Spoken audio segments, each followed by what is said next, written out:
So Pam, how are things looking for the town as far as the open meetings? I know yesterday we had our first Elder Affairs meeting in person, but we still had to use the owl and record the meetings. Is there any word on what the plan is? There isn't really any specific word. I mean, right now we don't have any more limitations of any kind. I think they're looking into doing a hybrid for the town meeting because the state extended the ability to do meetings until like July. I mean, do online meetings until July 15th. So I think for something like a town meeting, because of access, they might have to do in person, but then offer it to people that can't make it an online option. So I think that's the way they're going to go in the interim. Yeah. So a hybrid between now and July. Yeah, I remember the governor said Zoom until March, but then he lifted the restrictions. So yeah, and then they moved it. The legislature just voted to extend it out until like mid-July. Okay. All right. So you can have in-person meetings in town, but it has to be still a Zoom element to it. I think so. I think it's like Okay. You have to make it accessible to everybody at this point. So if you're, I think you just have to have the option, Okay. include that link, and then you can still meet in person if you want. Great, thank you. And I know for me, like I don't live in town, and I have to present tonight at the select board meeting, and Yeah, I want to be home. I do. I'm with just you on that. checking Yeah. in and waiting to see when I come on. It just might not be until like 9:30 tonight. I don't want to be here. Yeah, I'm No going to be on. offense. I'll be on with you to support you on that because it's expansion of the sewer district, Mhm. and I'm also going to be on. There's a betterment authorization for Cook Estate as well, Article 19. So Article 19 and 20, I'll be on in case they have any questions of sewer, and then Article 16, which is the Affordable Housing Trust as well. So, but you're right, it's a long night. Yeah, So definitely. Zoom is better. Zoom is great for nighttime meetings. Yeah. We'll have to see. There's a silver lining in every dark cloud. So Yeah, maybe that's this right. is the one that gets more people to participate in government. I don't know. Right. Thanks for the update. Yep. Oh, I see Wayne. Yep, everybody's here. So we should, Very good. Okay, so meeting. why don't I call the meeting to order at 10:07? President Bill McGowan, Lisa McGonigal, Paul Kears, Wayne Sawchuk, and Dan Coughlin. So as our first piece of business to schedule the next meeting, does the 29th of March look all right for everybody? Sure does. Yes. Okay, good. Why don't we go right into the Cook Estate? Who wants to take that one on? So Jane is here. I'm gonna actually turn it to Sean Hardy, who has most of our updates. The easement is moving forward. The lawyers are drawing the documents. There's agreement with coming across, and our payment to them has been agreed in principle, but now the document's being drawn up. And then Sean will talk about the further work with the surveyor and where we stand. Okay. Okay. Good morning. So the survey, and I think I had forwarded to him kind of the GIS overview. I think that's what you guys are going to be using to go before the town meeting, or to see about what level of approvals we need on the town side of things. And we had forwarded that as well to the surveyor, just kind of given some limits. And it looks more like the property line is probably close to that wall out in the front. So we're going to be inside of that wall on the abutting property. So we more or less just laid out the limits of work, and the surveyor, I believe, was getting a proposal to these guys and trying to dig safe it to see what's going to be in the way, what we're going to have to dance around a little bit. So just some of the preliminary design things that have happened on that end. We just got, I think it was like a week ago, the permission from the neighbor to allow us to actually start physically going on their property and poking around to take the next step forward. Sean, I have one quick question, and that is, are you going to be able to be on the house side of the row of trees that goes right along the wall? I believe so, yes. Because we don't want to get involved with trying to squeeze it in between. No, and roots and all that stuff, we want to stay away. And the other thing, on the way by, we got to grab that house service as well. So they'll need a pump installed and we'll have to tie in too. So we're going to be in that front yard between the house and the trees, I would say. They're also aware, or will be aware this week, that they need to do their own application once we get the easement a little further down the line. And that was something you guys brought up last week. And we know we don't have the approval, the ability to give them permission, but so I'll make sure they have an application, and then Lisa to be in touch with you about any other details. So yes, at our last meeting, I was tasked to speak with Greg Corbo, our attorney, on a couple of questions that pertain to this, and in which I did. So Greg could give us his opinion, but we talked about, does the abutter have to apply himself as well because it's separate property from Cook Estates, and we all believe the answer is yes. And you know how he's reimbursed by Cook Estates is your business. And then who owns the line was the other big question. You know, is this going to be similar to CJC where everything is put in by Cook and the privilege and hookup Cook, and then after the line is put in, it would be conveyed back to the town. So that's one decision that I believe we are going in that direction.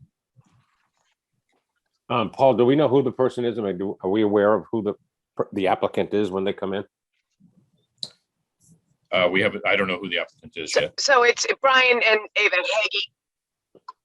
Brian and Ava Hagee, Heggie.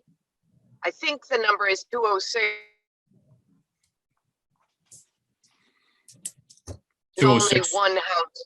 I think it's 206, but I'm not in town right now, but I have that information, just Okay. not right.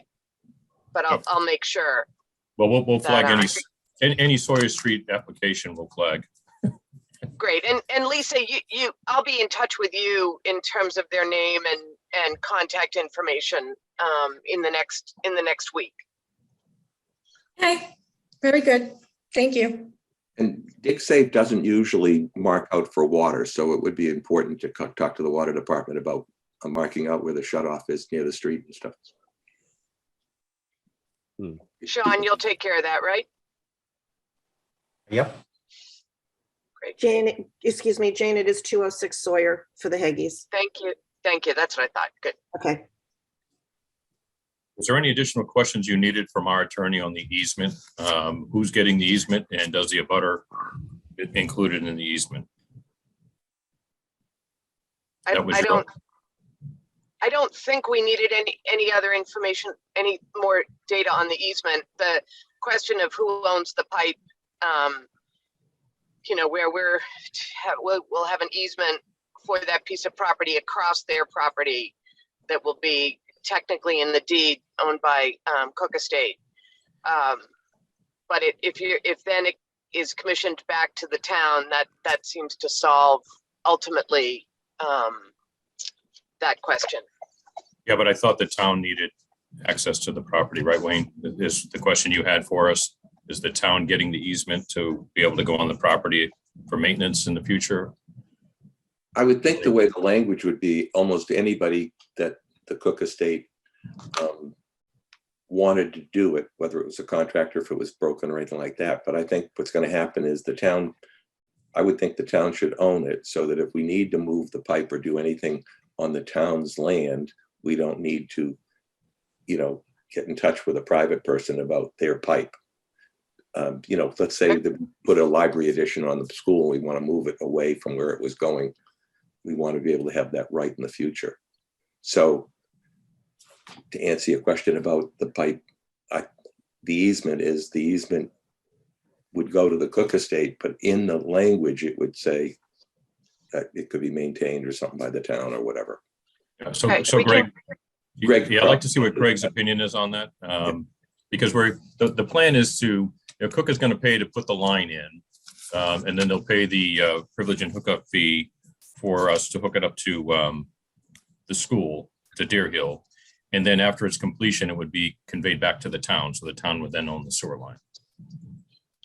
If there's any detail on the language, you guys will see the language on the easement before it's signed by anyone. And so if there's something that needed to be put in that, you guys would have the ability to influence it before it's signed, if need be. So Greg, is there any concerns that you might have for us? Or him? Yeah, with respect to the easement, I would want to see the town as a party to that easement as well. For the reason that, the town does need to have the ability to go in and service this line, whether it's for routine maintenance, for emergency repairs, or, for whatever you might have to do down the line. The town should have the ability to have that easement as well. And then as far as ownership of the line, it's also my recommendation that the town ultimately be the owner of the line. What is not entirely clear to me is how the upfront portion of this is being financed, because there was some discussion of betterment assessments. And so if it's being financed through betterment assessments, then it's the town that's doing the financing upfront and collecting that money later on through betterments. And so it's the town's sewer right off the bat. If the developer is doing the work and Cook Estates is paying for it, then in that circumstance, the work would have to be done by their contractors to the town's specifications with the town inspecting, and then the line gets turned over and becomes part of the town's public sewer.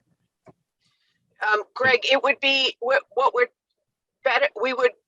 very interested in having the betterment option for Cook Estate to make it more affordable for our residents this is not something any of us anticipated or would want to do, but we have to do it because of the Board of Health.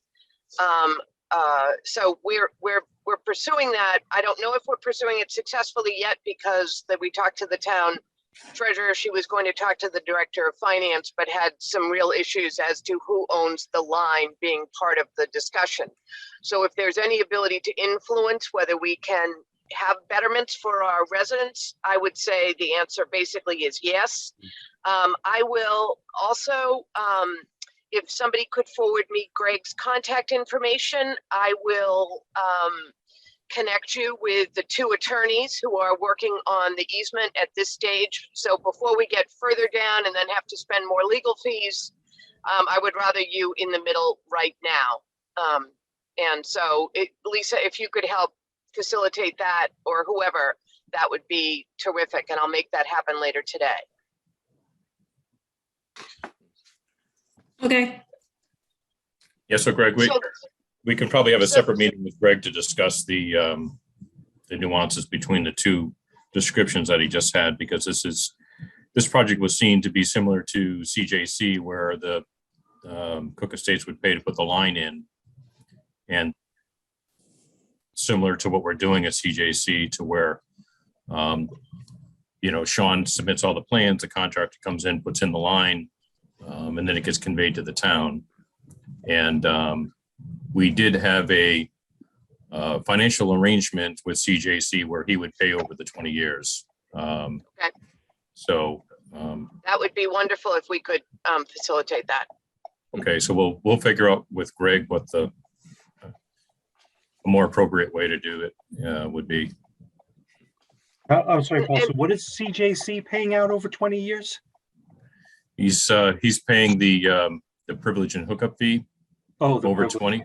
Okay. And he's paying directly for the line to be installed, and we're inspecting it all along the way. So if they're putting it in the line, they're installing it and they're going to have to be inspected by the town all along the way until it's hooked up to Deer Hill. And then it gets conveyed by the town, and the privilege and hookup fee was paid over the 20 years. Great. And I think the board is in favor of that, of doing it in that fashion too.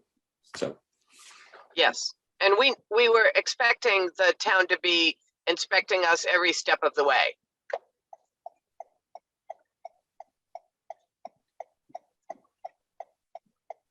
Right. So what we're talking about here on this part of it is the privilege fee.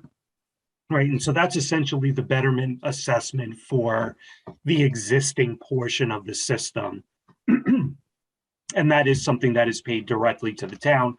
And, the town would have the authority to apportion that over time, provided that there's an agreement enabling the town to lien the properties if it's not paid.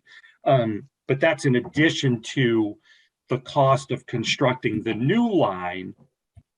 And that's something where if betterments are going to be assessed in connection with the construction of the new line, then the way it would work is that the town would have to do the work, right? It would have to appropriate the money at town meeting, either from available funds or by authorizing a borrowing. And then the town does the work through its own contractors and then assesses the benefited properties by a betterment assessment that can be apportioned over 20 years. So the difference between the two is that under a betterment situation, the town is fronting the money and getting paid back over time by the residents, as opposed to the residents doing the work and paying the money up front and then turning the line over to the town. So I think what I'm hearing you say, Greg, and this is new information, that not only could be a betterment potentially for the individual house or EDU having the privilege to sign up, but there is a possibility of a betterment to fund the construction of the line from Cook Estate to Deer Hill. Is that what you just said? That's correct, provided that the town is the party that does that work instead of the developer doing that work. Okay. So up until now, we're planning on paying the construction from our residents. From the now, if there's another option that's better for our residents, we would be all ears for hearing it. But I don't think we have that kind of time. We don't. Yeah, I really don't. We have to construct this summer when school is closed, and I know you have to. Well, the road paving shouldn't have a lot of dealings now, but we have to go across the parking lot at Deer Hill, and we want to do it when it's the most convenient for the school year. Plus, we have an order to connect within 8 months from the failure letter, if you will, and that clock is ticking. We don't have a lot of time. Yeah, I think if we stick to this plan where you're paying for the construction and conveying it, and then we do the betterment over the 20-year period, I think we're in good shape. Perfect. Great. Yeah, I don't want to switch horses in the middle of a race here, but great. Greg did give us a good tutorial here on how it would work if that were the case. So thank you, Greg. No problem. And Paul, if I could just, I think we should refer to the privilege fee not as a betterment, because I think that causes a little bit of confusion as to which portion of the cost that we're talking about. So, the privilege fee can be apportioned by the town over the period of 20 years. But there would be no betterment assessment because Cook Estates is doing the work, the extension work itself. Okay, so could you look at the language, Pam? Could you send him the language for Article 19 to Greg? You're muted. Yes, I will. Okay, because Article 19 is bonding and betterment authorization. So for sewer to Cook Estate. So if we can change that language to reflect what Greg is describing, I think will be fine. Okay. Well, well, so if you're not assessing a betterment, then Article 19 may not be necessary. You know, this was something that I think we put in as a placeholder, Okay.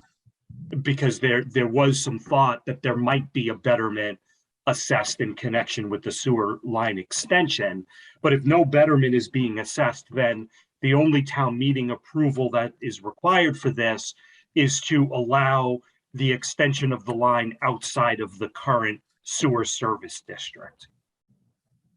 Okay, then what would be the mechanism for them to pay the privilege and hookup fee over 20 years? Would it be a signed agreement similar to CJC, or would it be another mechanism?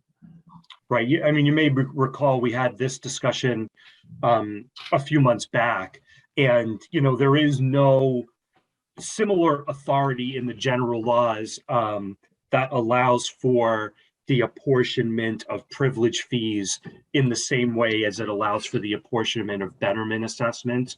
So in order to accomplish that, you would have to have an agreement with the developer that then gets passed on to the individual lot owners, that gets recorded in their chain of title and essentially says that the town has a lien, a descending lien like a mortgage, for the amount of the privilege fee until it's paid off. And yes, that would be by agreement. Okay, and then it would be per address, not the entire Cook estate. Which would be preferential to us.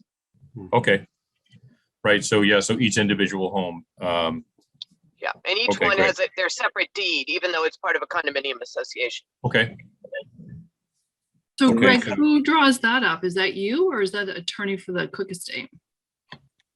Well, so that would be an agreement. Well, I guess technically it's an agreement between the town and each of the unit owners. But, Yeah. I think it would probably make sense for me to work with the attorney for Cook Estates to come up with one uniform agreement that everyone gets. Okay. okay, and this would include this would have to include the abutter. Yes, if he when he Okay, applies. right, Yes. and then however you work out the financial arrangement with him is fine, but his house would be listed as well. Right.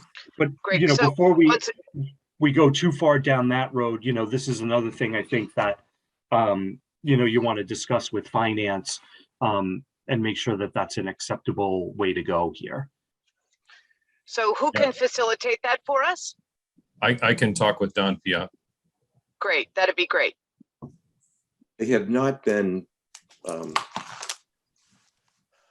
desirous of something like this in the past. And Yeah, I don't yeah, know, that's- whether, in fact, we should have the article say that we have the right to do this at town meeting if we're going to move the district, as a separate little thing that specifically says that the sewer board can basically finance the privilege fees going forward. Because we've had situations where people are, discover that it's $37,500 and where am I going to get the money from? And the arrangement that everybody thought would be to go through a lending thing working with the town. And in fact, that isn't the case because it doesn't allow for new construction on a piece of property that doesn't have a failing system already. So it's like, But ours Yeah. does have a failing system. right, but it isn't owned by the individual. It's owned in I get it. common rather than owned separately. Yeah, I know this may not be relevant, but when the Little Harbor Sewer District was done, I lived in a condominium and there was an agreement between each individual owner of the condominium so that we could get a betterment individually. And most of us did. Yeah, and that was, as Greg pointed out, that was for the construction of it rather than for the No, right. that was the fee. That was the 27.5 or whatever it was based on bedrooms. I just remember it because I was a homeowner and that we had a betterment Right, for that portion. that was your, for the but it was your 140 450th cost of the doing the construction work. And then you had to pay, and your Okay, well, contract whatever. had to pay. It's a not- separate fee It's for- not it's not relevant, but it was based on, it was the privilege fee, to the best of my knowledge. We can talk with Don Piat to see That how would be best to great. handle. Yeah. Yeah, That and would be Paul, I great. think that Don's heartburn is going to come from the administrative piece. I got it. And the only Well- language that I'd recommend, though, is to have it be paid on the condition of the sale of any of the units for that particular unit, so that it doesn't necessarily go 20 years for everybody, and let that betterment, or not betterment, let that privilege fee continue on for the 20 years. Brian, you get your hand up? Yeah, thanks. So just the first question I have is, so Chris asked me to go to the selectmen tonight, and I think Pam as well.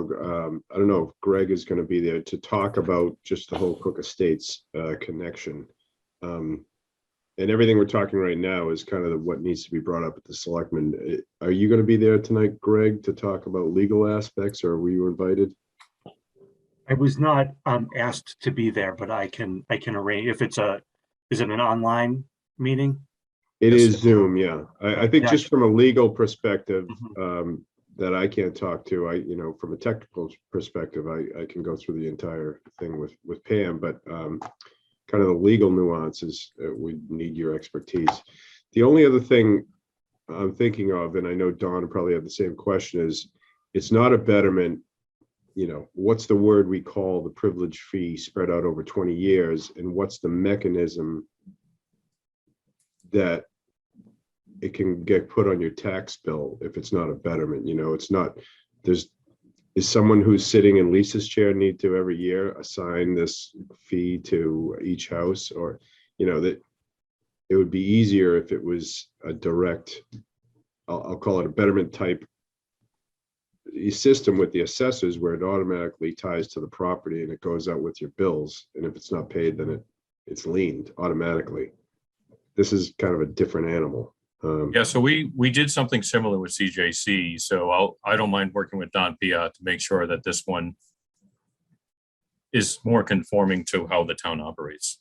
Yeah, and I don't know that CJC is captured over 20 years. What's the mechanism? If we're not here in 10 years, who's going to remember that he needs to be Yeah. billed X? Right. So we're working on that part of it now. But the town, Yeah, so when we had this discussion a few months back, I had, recommended that if this is something that the town was interested in pursuing, that it do so through special legislation, because it doesn't appear that the general laws have a mechanism for this to automatically become part of the tax bill. There is a provision in the general laws that says that, if a municipal charge is not paid, then it can become part of the tax bill. But it's kind of, again, I think it's more labor intensive than a betterment assessment would be, where it just is automatically, billed as part of the property tax. And if that's something that the town was interested in pursuing, then that's something that I would recommend be done by special act. But, for this particular project, we'll have to do it by agreement with the property owner, and there'll have to be something recorded at the registry that gives the town the right to foreclose on the property if the fee is not paid.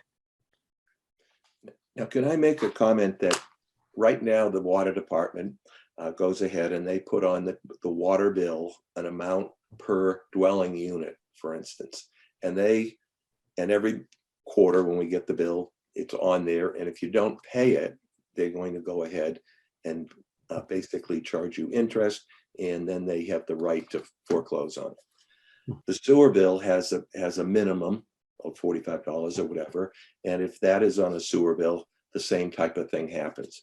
So I don't think it should be on the tax bill. I think it should be on the utility bill, and because the utility bill already has the rights to If you go to sell it, you're on the list of expenses, and it is a lien on the property already.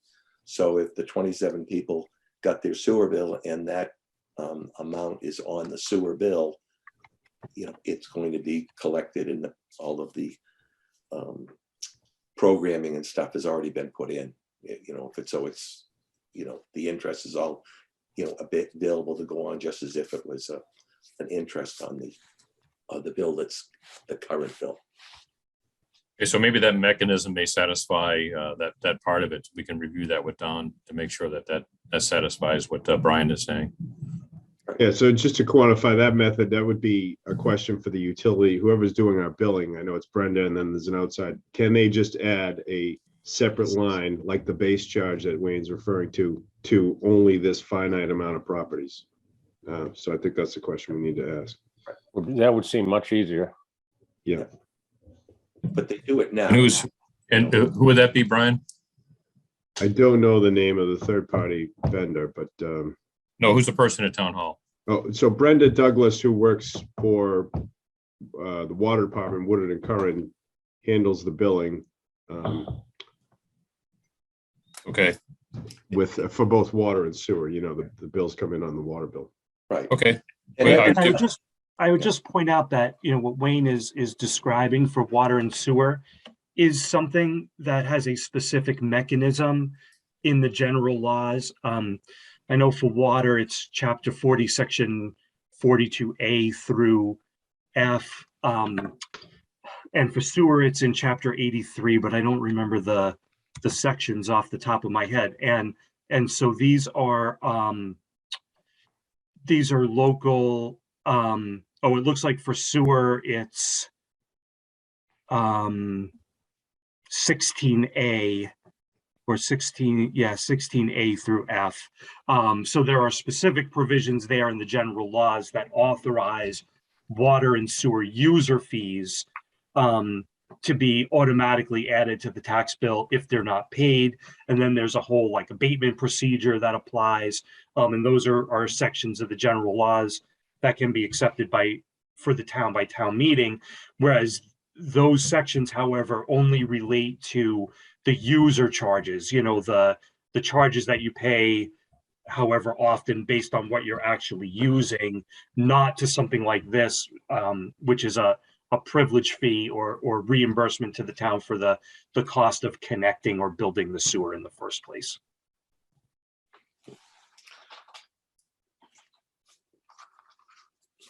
Okay, well, let me get with Don Piat and see what we can do with it. We just did an agreement that we have in place, and for this unique situation, I would think what Greg stated earlier was the path of least resistance, maybe to have the agreement in place, and then we'll work with Don Piat to find out what mechanisms that the town could put in place to make sure they get reimbursed. So just one other question. Are any of you folks, the commissioners, going to be on tonight with the selectmen? And I will be. Okay. All right. Thanks. And Sean Hardy, can you send the latest, I guess, schematic or plan or anything you have for the route of the pipe? Just kind of as an overview, we could show the selectmen. And just from I guess town meeting perspective, I think they are hearing this tonight because of the proposed town meeting article. And if that's, we'll go through it, but if that ultimately is not required, it's, they wouldn't be putting it forward. I don't know if, I don't imagine we're ready to make that choice whether to take it off the warrant or not tonight, but anyway, that's part of the discussion. That's why I think Greg's input is going to be valuable. They've always discarded articles, during the town meeting as well. So I don't. Yeah. Okay. Can someone send me those articles? So 19 and 20 is what he needs, Pam, if you have those. Oops, sorry. Yes, and I was only going to speak to the expansion of the sewer district one alone. I wasn't going to get into financing at all. So But what is I'll article? send you both. Pam, did you put in did someone put in Article 14 for this as well, the Old Colony Loan Program? Or is that separate? I think that one can definitely be discarded. That's never going to work. The whole Old Colony thing's off the table. I Okay, think that was a placeholder one as well. okay. And think you're just still one gonna- thing, I don't want to get into the weeds tonight. We try to keep it brief, but if we do get into it, I think the reason we're going through this discussion is because the powers that the sewer commission has, they were able to do CJC because there's something in the bylaw or the charter that says Housing. affordable housing. But that language is absent of a public health emergency, which seems kind of crazy. But if we were going to entertain any kind of bylaw changes or anything like that, I would suggest that language be added to whatever verbiage that is in the powers of the sewer commission to do stuff like this. In the future, that would be great to get that Yeah. fixed. Thanks. And so Ally has a hand up. Yes, thank you, Bill. I just had a couple of questions and not to go backwards here. I just was looking for some clarification mostly. Article 14, I know the Old Colony pieces, as Pam said, is not really in play anymore. But before we lose that placeholder, does it make sense to not drop it off the warrant quite yet until we work out some of these financing issues? Just in case we need that spot for something else. It might not have to be dropped tonight necessarily. And then the other thing I wanted to ask is related to Article 19. And I apologize, I've not had a chance to go on to the town website and actually read the language in these articles. So as far as the betterment is concerned, is the town's concern for timing related to the RFP process, or is it more related to the town meeting and or the letter that we've received? Because I don't know, as far as the betterment is concerned, does it make sense to look at options, giving the town the ability to control the construction piece of this project at all? I think, Wayne can speak to it as well, but I don't think you have the time for the town to take over all of the plans for construction of this, which is going to take time to develop the plans and review the plans and then go out for bid and then actually do the construction and put in a line. And we would have to get approval through town meeting, and we have none of this in our own budget to do at all. Right. So- If I could just add to the Really process. So we generally, on any capital stuff we do, we have it we have a 10-year capital plan, and this is just townwide. And we start discussions on, say, Border Street Bridge well in advance, last year, and then this fall with Capital Budget Committee. If they advance that project forward, then it goes to advisory committee and then selectmen. So there's a process before you even get to town meeting with a dollar value that's gone through a lot of committees on vetting the project. And then all of that the bidding and stuff that Paul was just referring to is the process that happens after you get that town meeting appropriation. So none of this has been queued up. We don't have a value exactly of what the project is. So I think that's the timing piece that. Public bidding would also tend to increase the cost overall too. So I don't think you want to do that. Right, okay. I was just looking at it more from a financing perspective for the residents. So I think overall, the plan is right now for Cook to proceed with putting in the line privately and then paying that expense, and it gets conveyed to the town. And then the town is going to look at an agreement to where the privilege and hookup fee would be paid over time. So I think that's where we are. I Okay. think that's the fastest path to resolving the issue. Okay. Just to let you know, I will be in attendance tonight at the select board meeting should you need a representative from Cook Estates. I just wanted to let you know that I will be in the audience. Great, thank you. Okay, thank you. Anything else on Cook? No, we'll go to regional sewer discussion, and I guess it'll be my words here. So a couple of weeks ago, I had a meeting with two members of the select board in Situate and Jim Boudreau, along with their sewer plant engineer. Accompanying me were Jack Creighton and Corey Evans. Chris Senior was there as well. Good meeting. I think that they, and I won't go through the entire piece of it, but they basically came out and said, look, we really don't need to have Cohasset. And then they sort of salted that a little bit with the statement that we can actually sewer the North Situate area by expanding our I&I. Now, I have heard that they're not allowed to discharge into the North River anymore, and I don't know whether that's relevant today or not. But to do something by an I&I project, it's going to take them a long time. And there was a discussion back and forth about that. And I think that their preference would be to have a regional plan with Cohasset, Hull, and then obviously bring in Hingham into it, vis-a-vis the west corner there. So what I suggested to them, and I will suggest to the board, is that we make some sort of an agreement or take a vote that we will start exploring the regional sewer and all the alternatives therein. We see a letter that came out, and I know, Paul, you had some comments on it that Chris Senior, I think, he had put some of it together along with Jim Boudreau. And I liked your comments. And I think that should be done. But I think that there's going to be a higher level of discussions where one or all of the sewer board members should be involved, and with their committee. One of the board members is Karen Canfield. There is another woman by the name of Karen. I didn't get her last name, who's also on the select board, and Jim Boudreau and the engineer. So there's probably going to be some sort of, in my opinion, there should be a regular session as to how we go through it.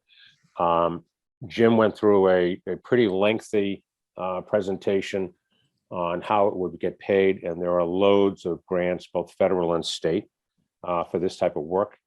And they made it pretty clear. He made it sound pretty clear that 90% or more would be payable through the grant. We have to get that started. So I guess I'd like to take the temperature of the board as to what they feel about this, and then whether or not we want to vote to at least start a more active participation in a regional program. Yeah, I can. I don't mind voting to take a more active role in moving forward with discussing what the needs are. The proposal that Chris Senior had sent out to us that I read through contained, a general overview, not great detail. Mm-hmm. Dan Coughlin had sent one as well that I read through. My concern really is something that Greg could solve for us, and that's basically there was no header on this document from the town manager. So it's either a term sheet, a memorandum of understanding, or a letter of intent. I don't know how municipal governments do it, but that in private practice, that's what we do. And they're non-binding. So there was no language in there stating it was non-binding. So, there was a lengthy, a list of items that said, we will do this, we will do that, we will do this, they will do that. So I was not comfortable with the word will, because that compels somebody to commit and do something that, board members hadn't had a chance to vet. So some sort of, and Greg, you can let me know what it would be called, where it would be some sort of agreement that we would, the selectmen are compelled to want to sign something, I guess. Why, but they want to sign something that says we're going to work together. Yeah. I avoid, Yeah, yeah. I wouldn't be so concerned about what the what the name of it is. We can call it a memorandum of understanding or a letter of intent. And yeah, I agree that I haven't seen this document, but I would agree that a document like that would want to have some qualifying language in it that nothing is binding until all of the appropriate votes and authorizations are in place and there's a fully executed agreement amongst the parties. So That would be great. Yeah, that's actually what I'm looking for. I have no problem, moving forward and going through all these discussions. And I know there's, Bill's had the opportunity to meet with them, and it's kind of the first we're hearing of them saying that they really they don't need us, or they could use us, or it would be helpful. So we went from it has to run down 3A for 30 million to now we're talking about a much smaller project or update. But separate from this agreement, I think that we as a sewer commission, we need to assess ourselves, and whether that's through a wastewater management plan or some sort of overall plan for us that takes our town in consideration for what our needs are, and then how is that affected if we add people to it like Situate, and how is that affected if we start to increase the outflow to Hull? So I think if we understand what that is, making an agreement with these other towns is much easier. And Paul, we did have a discussion. I did surface the fact that we are kind of an island amongst larger neighbors, and that whatever we do has to be ironclad so that the town of Cohasset doesn't get whacked.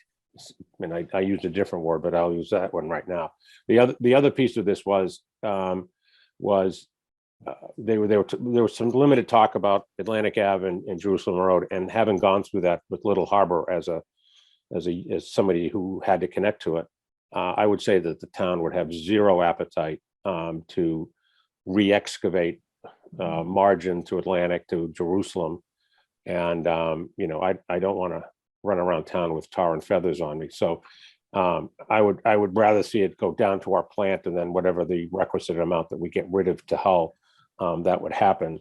And in our specific discussions on things, we're basically an expression of interest, this type of thing, a mutual expression of interest with a list of tasks that we have to do, like a cost estimate, like go through all of the sort of work elements that are required. And then we can assign, okay, who's going to do this, who's going to do that, and what are the ramifications thereof that come from doing this and doing that. Because I think we have to look at all the things that have to be done, and then look at how that's going to affect this town, Situate, Hull, and Hingham. There's a lot of work involved in this stuff. And then how does this get tied into a grant program? Well, I did speak to one of the state legislatures recently, and towards the end of April is when they begin the appropriations funding for the monies that haven't been spent yet. So there's an opportunity, if we can identify if the town, if we want to put together a wastewater management plan of some sort, and that costs $200,000 or $300,000, that's something we can go and try and get appropriated, and discussing as this plan has to be provided in order for us to do a regional water and sewer plan. So we can apply for that as well. All right, and one more thing, I forgot to mention, the Toll Brothers 40B project is out. They don't want it. So my concerns are that building of the system isn't as important to me as the operation of the system and what the costs are going to be going forward for our sewer treatment. And so if the government gave us 100% to fix the lines that we need to hook on this Situate and do Situate's collection system, that is just a small amount compared to what it's going to cost to treat the sewer, and what Hull is going to want for things that aren't financeable, like buying into their capacity, which is something that we all know is going to happen, but they're not interested in talking about it right now. And the one thing I would put in an agreement, if something was done today, was the fact that we would want, as part of the deal, to have the residences on Hull Street be able to connect whatever that sewer volume is, to be able to be part of a new 30-year agreement, with the ability for us to increase the flow beyond that if we wanted to, but not remove that, so that we wouldn't have to dig up Hull Street, make a deal with Hingham or something, and do all that extra work just to satisfy a 12,000 gallon a day or so capacity. So, and it is really like highlighted that they'll pay the rate directly to Hull, but it's not saying that they're going to give us anything for the use of our pipes or anything like that. So they'll pay to probably increase some of the sizes, but they won't pay us, for anything for our use, so that when we go out and have to fix the pipe or whatever. So we did touch upon that. I mean, one of the things that we talked about, and again, it was very high level, was that Situate would be paying whatever the rate that Hull charges at the time. So whatever the negotiable rate or negotiated rate is, they will pay for it. As well, we talked about potentially having a conveyance fee of some sort. So whatever that directed is,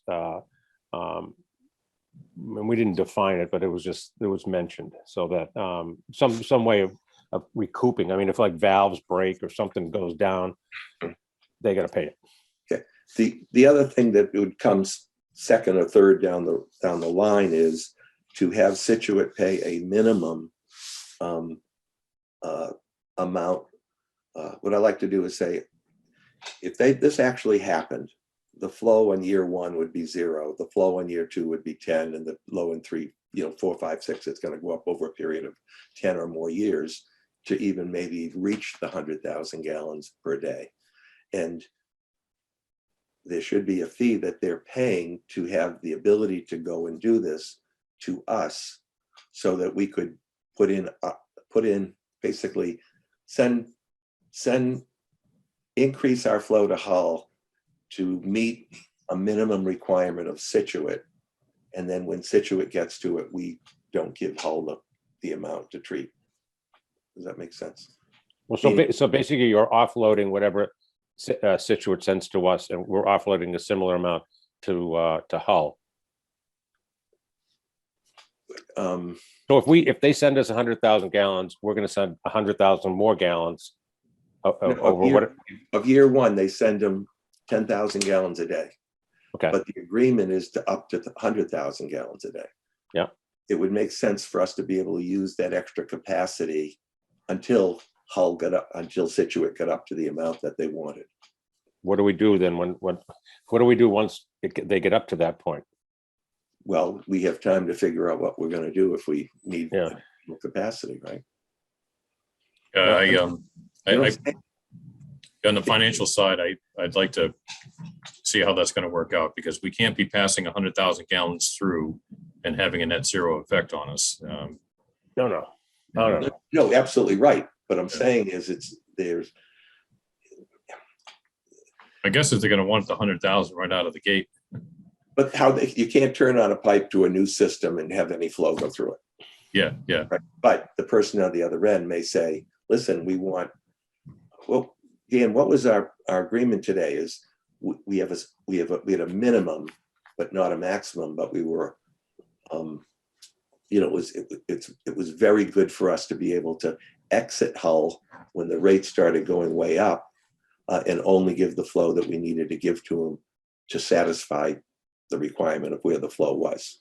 Yeah, I don't think we have any minimum at this point in time.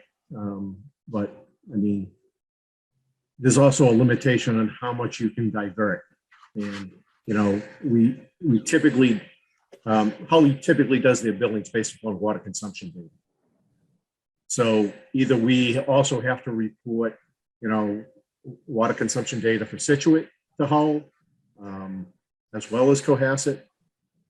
That's something that would have to be worked out, but typically that's the way it's built, not based upon the flow meter down there. Flow meter is just as a double check. Yeah, that's also additional administrative costs we're going to have to pass on. There's Yeah, these definitely were gonna be all- costs. Yeah, these are all things we're gonna have to like flesh out and surface because, having a quick meeting with these guys, you can't get everything out of them. So, but yeah, and I think they're very aware of it. There's also potentially, depending on the hydraulics of everything, that it may cost Cohasset users more money just to run their pumps because they're going to be pumping at a higher head condition. And, it'd be nice if you could discount your rates to some degree to those users if you do introduce this additional flow. System was not meant to go in a reverse direction. It was designed to go to the point for, a good portion of it.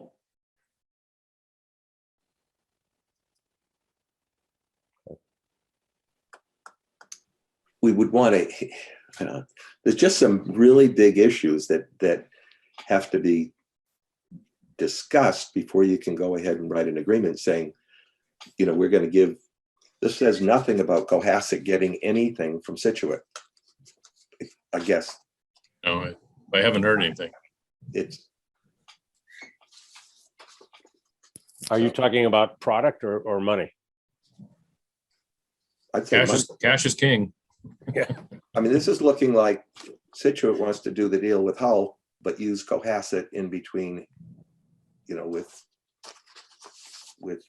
So we already have a provision in place in which we executed where if a certain level of flow is diverted to Hull, that this contract, they pay 15% in addition to the Hull rate.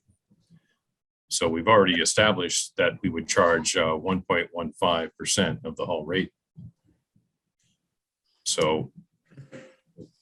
But they're saying right in this letter here that Situate wants to make the deal with Hull on what they're going to pay. Because it said, we are going to pay the cost to send, we're going to pay Hull directly. Yeah. So if we pump 120,000 gallons over there, they're only going to bill us for 20,000. Hull, and they're going to bill Situate the other 100. And like Dan said, well, how they're going to have to extract the water information in order to calculate the bill.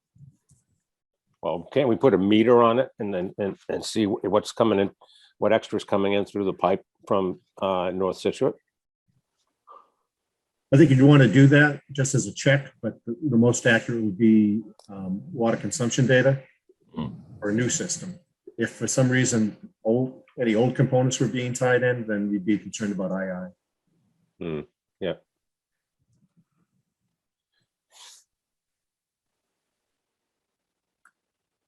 Well, there has to be talk on a new, municipal agreement between the three parties just to spell out what it is that, but to me, to build it and then not have the operating costs of who's getting what is not something that makes sense until you have an agreement about who's going to pay the costs. Yeah, I think that can come out of, as we start talking to them, and we can start putting who's, what buckets do all the monies come out of and go, and then what pockets do they go back into? So I think that's key. That's first one. And by the way, with Brian on the wanting to, and it's good, I think, to limit it to 100,000 gallons per day. And I don't know where Situate got the 140, with the I don't know where that came from. And just on that document that we're talking about, and I think Lisa just sent it to Greg, the Situate drafted it, sent it to Chris, and Chris sent it along to all of us. And when I saw the 140, I said, we've never, I believe even the value of the flow that we sent to Hull, we're using our emergency diversion when we had the plant issue on how much we can send there, and 140 was way too much, so we capped it, brought that down to 100. And just on that value, we're talking about what if you send 100 or 120. We really only have 3 points in the Little Harbor North District where we can divert flow, and it's pretty clear. I'll resend the the graphic of where those are, but it's not like you can say, you know, let's add another 10,000 to Hull, because, you know, either you're adding a big chunk of Little Harbor or you're adding much less of it. So you get what you get. It's not like it's going to be an equivalent. Yep. I think master meters are important. You should we'll have them wherever we're getting flow across borders, and we have one at the end of Jerusalem Road.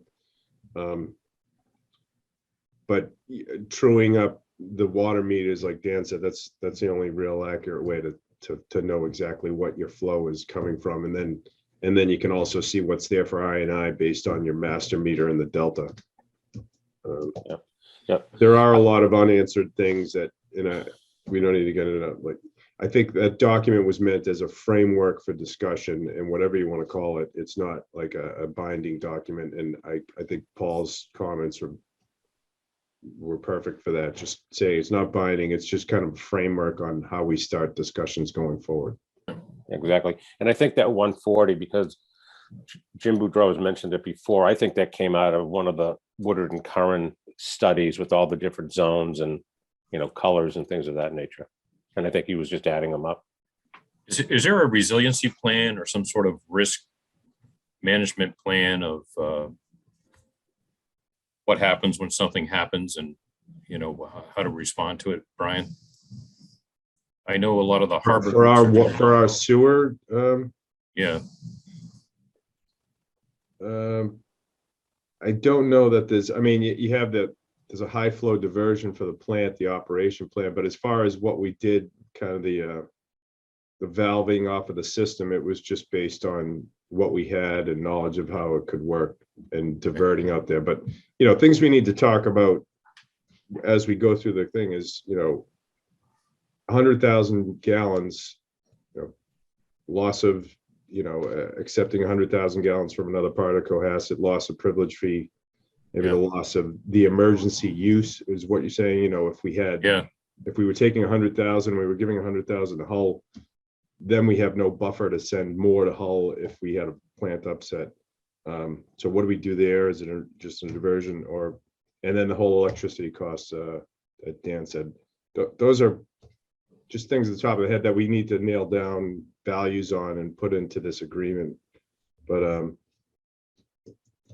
yeah, all these harbor groups are, you know, doing all these storm studies and resiliency plans, and, you know, it affects us to the extent that if they're identifying issues that would cause our plant and simultaneously Situate's plant, forgetting Hull for a moment, Hull can pump what is it, 1 million gallons a day, whatever their number is over there. So everyone thinks they're fine. But if Situate and Cohasset have a problem exactly at the same time with some sort of coastal issue, you know, what is our plan? I mean, you know, I'm just concerned that we have a plan for us when there's an emergency tied to what we can do with Hull, and now we're going to add Situate on top of that, or a portion of Situate on top of that. So, you know, that's something that we're going to have to figure out.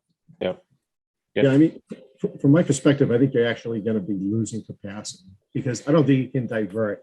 I mean, you have 80,000 of your own flow on an average day base, and you're going to have another 100 from Situate. So that's 180,000. Can we actually divert 180,000 from our system? I don't think so. So theoretically, you're going to be diverting Situate's flow, and you're going to lose your own capacity there. You know, so because, I mean, Situate's flow is going to come to the plant, you're going to be able to divert 100, but your 80,000 is going to be lost in the mix. So there is an impact to the town. Yeah. So what do you do? Tell Situate we shut off half the flow? Yeah. How do you do that too? Yeah. I think that one of the solutions is to have a pipe that goes directly from Situate through Cohasset and over to Hull, and not worry about our system. And if it's going to be, if there's plenty of funding and that's a capital cost, then if it's $3 million to do that, that would be the smartest thing to do, and not try to have everything go into our plant, out of our plant, all this. And we can't even control what's going to be coming into the plant in terms of the quality of the septage or whatever, in terms of, you know, anything else like that. Yeah, I mean, So you want the Excella to run down 3A? I mean, it's I mean, I don't Yeah. think, a maximum 6-inch pipe, probably a 4-inch pipe for whatever they wanted, and just, Yeah. and get it done. I mean, And- strictly from an environmental perspective, I mean, I didn't realize they felt that they could do this alone. They said, I mean, there is a big II problem in the town. And from an environmental perspective, if they can apply money to remedy the II issue and then bring in their flow, that's a win-win from an environmental perspective. Are you referring to Situate's II? Yes. You know, because they have a bad II problem, which consumes a lot of their capacity, especially at peak flow for where they're discharging. You know, there's a lot of things they can do in town that really are better environmentally instead of, you know, tearing up, you know, a line all the way through Cohasset and letting their II continue. But, you know, I think actually DEP might have an issue with that too, but, you know. But I think for the time being, this agreement, however it's called or drafted, is kind of a framework for discussion. And Yep. And I don't know, Paul, are you staying on the meeting for the regional impact? I think Chris wanted me there from a. Yeah, is that on tonight? I didn't see it I on think it's tonight. on. I thought it was, but I could be Yeah, wrong. they're talking about trees at 7 o'clock. ARPA funding. Alternative energy citizens petition. But I don't see any. I didn't see it. Yeah. Yeah, I have no problem. Just let me know if it's on. I'll be on tonight. Yeah, I'm probably mistaken then if it's not on the agenda. Yeah, so Bill, I don't think there's anything that we need to vote on. I mean, you're working with them at this point until an agreement comes back to us for you to sign. I wouldn't. Yeah, all right. But Yes, I think what would be interesting would be for us as a board to have a meeting with them so that, you know, I am not the only voice you're hearing with regards to this. And I think it would be a lot more productive and congenial for us to do this than to just keep sort of throwing paper back and forth to each other. Yeah, I think Wayne has a lot of great questions on structure and flow. So I think it'd be good for them to hear it. I mean, we've got administrators talking about it right now, right? Yeah, I'm obviously no expert on this, so I don't want to be. So yeah, I'm not either. And I think it's much better to get, you know, I think what I would like to do is make a recommendation that we have a joint board meeting and then whoever their group is at that, you know, or at the earliest. So. That. All righty. Okay, so I think our next thing is a water abate or sewer abatement. So that got postponed. We're waiting to hear back from them on what the issue was with the pool. I heard that Paul Sheeran is postponed as well. Yep. Remember that, just so you just refresh your memory with Pleasant Street, that was going to be 14 units hooked up to sewer. Now, where exactly is this? I'm trying to, I have a mental. It's right behind the barber shop. Oh, okay. So there were the old eyeglass. Yeah, and there was a series of offices in there, weren't there? Right. Yeah, it was retail, small retail. The whole thing's going to be reconstructed. So there's going to be office retail on the first floor and apartments on the second floor. So it'd be 14 apartments. I don't know if they're all one bedroom or what they are. And there was the restaurant at number 1. Oh, yeah. Yeah. I actually counted 22 bedrooms. Okay. Now, what is the capacity of the restaurant in terms of how many EDUs would that have had? And then the rest of it is probably just one EDU for the offices and stuff that were there. But Well, yeah, they had a betterment that I printed out. Yeah. I can tell you there was only two restrooms in the whole building, I think. Yeah, I did some stuff with an attorney there, and you'd have to walk about 2 or 3 miles to find one. So Yeah. right. Interesting building. Yeah. When they were originally looking at it, and I think this was 2 years or so or 3 years ago,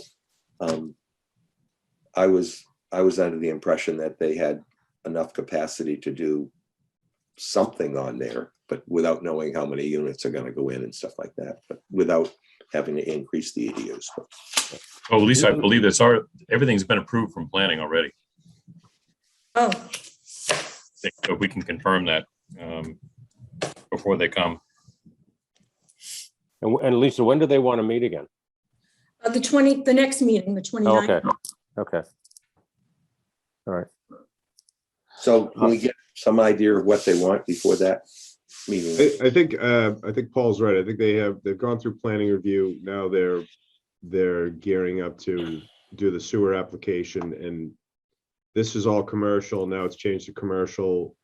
That commercial, I think, was supported by the original betterment, but now it's commercial with residential on top. So the change is the addition of whatever that bedroom count that Lisa said. And there's affordable housing in there as well.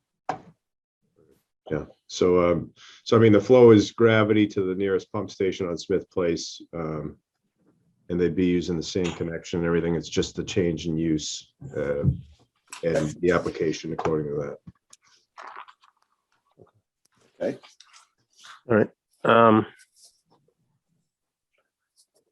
Okay, so sewer abatements. Okay, so the only other piece that we have is that I can do under other businesses. I had a phone call the other day with George Baumgarten. Paul, to your talking about the resiliency of the harbor and all that. Yeah. He would like for the board to come to a meeting either the 6th or the 11th of April with a group of others. And I think, Brian, you're on this committee as well. Tim Davis, everybody, there's a whole ton of folks on it. And to talk about what sewer commission does to protect the plant in the case of a very large storm event, and we get seawater into it, that kind of thing. So I've got to get back to him today, tomorrow, and just say pick a date. So I don't know what's better for you guys. Either one right now to me is,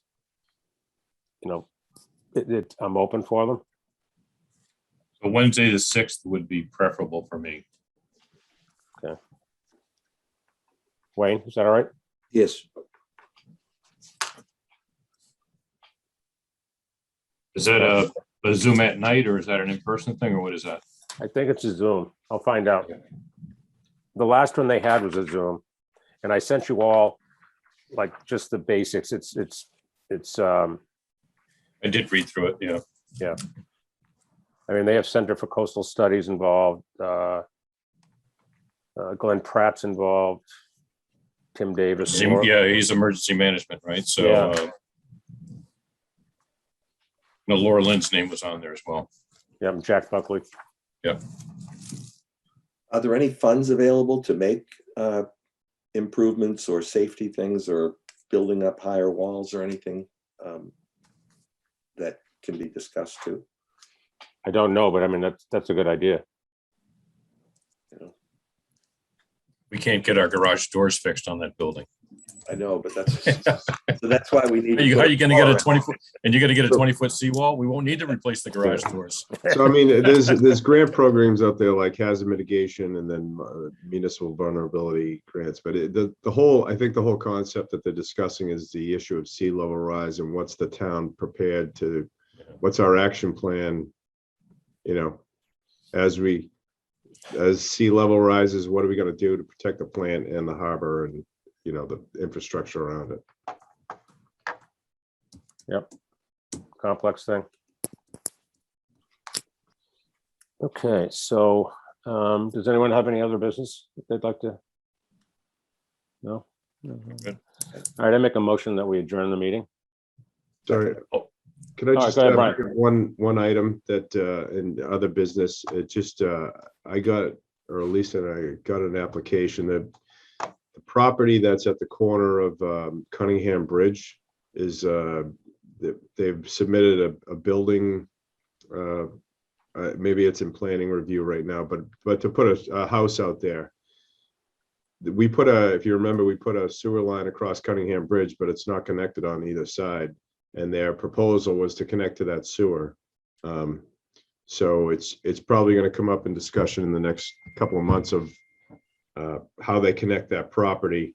If it's not connected, you need to connect the dots. It might be 400 feet on that north side of Cunningham Bridge and probably 200 feet on the or less on the south side. Is this the house on the Shoots property or the old Kennedy estate or what? So as you're going towards Sandy Beach across Cunningham Bridge, it's right at the corner. It was a, I believe, a subdivided off of the original Shoot estate. There's a tennis court there. It's right on the corner of where the Little Harbor comes out. Now, Brian, that sewer stub was put into the uncompleted 3 or 4 inch that's under the bridge before that was finished, with the intent that the Schutzes were going to participate in some of the costs of taking that down to where the Williams's land starts. So, and I've talked to Michelle with it about 20 times over the last 4 years or something, and it's still not done. But I think it really has to be done this summer or spring on both sides, so that you can go ahead and pave Atlantic Avenue and get that finished. So, right, and just from a bigger capital thing, the water department is proposing to redo the water mains down along Atlantic, maybe to Nichols over the next few years. So putting sewer in, well, now for this property and just for connectivity and operational, flexibility makes sense. So connect the dots on both sides, but right. It's a capital investment that you got to think about how to fund. Mm-hmm. Okay. Is there any funding available for something like that?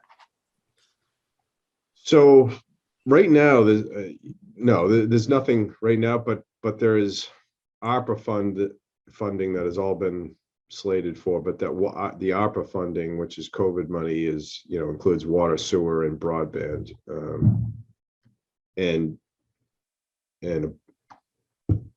that's the only thing that's right now is available. But I think when we were doing, if you remember, we did the bridge. I think you guys approved the 35,000, which is chump change to go across the bridge for the contractor, but then connecting the dots at either end, I forget what the value was, but at that time thought it was too high. So the contractor just stopped.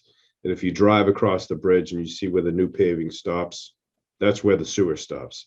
Right. So it's however long it takes to get to the connection is how far you need to go. Yep. Right. And Dan, had those sizes set up already, I think, in terms of the location of where just beyond Shoots is where it would connect on? Or just Yeah, I mean, we have terminal points that we'd have to connect up to. But in activating that line, you'd also want to make sure that you pressure test it too beforehand. But it was basically our ability to go either way. And yeah, so it's 4 inch. You'd need to replace. So Shoots is served by, I think, by a 2 or 1.5 inches or something like that. So you'd have to replace all that 2 until you get to the 4 inch. So that you'd have 4 continuous going down Atlantic. right, but you may be able to pick the shortest path at this point. If you are money restricted, and at least get that activated on one side. Yeah, so the bridge has valves on either side to isolate the bridge, but you could use them, if you connected one side or the other. So it sounds like the shortest route would be 200 feet, but if you have money, then you have 600 feet. All right, that was it. Sorry, I didn't want to delay. That's all right. Thanks. We'll work on that. So I made It's a like motion. an FY, to- that's going to be an FY24 budget because we've already just completed the 23 budget. Oh, yeah, you're right. Yeah.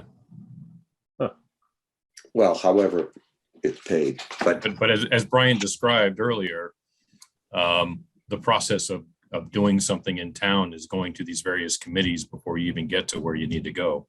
So yeah.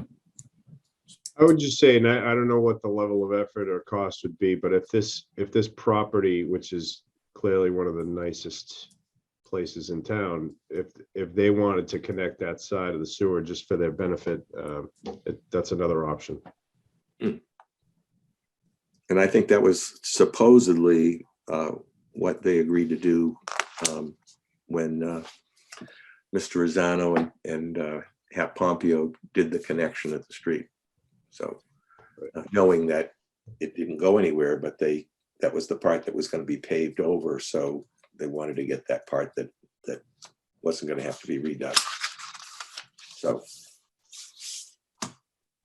I'll get we have a contractor in the town that, or two of them actually, that can do work, and see if we can get some prices for them to get the first half done, and then maybe have price for the second half on the other side. Okay, Yep, good. Okay. So I made a motion to adjourn. second. Wayne did second it. Oh, he did? Okay. Paul Kearsarge, aye. Bill McGowan, aye. Wayne Sawchuck, aye. Very good. All right. Thank you, everyone.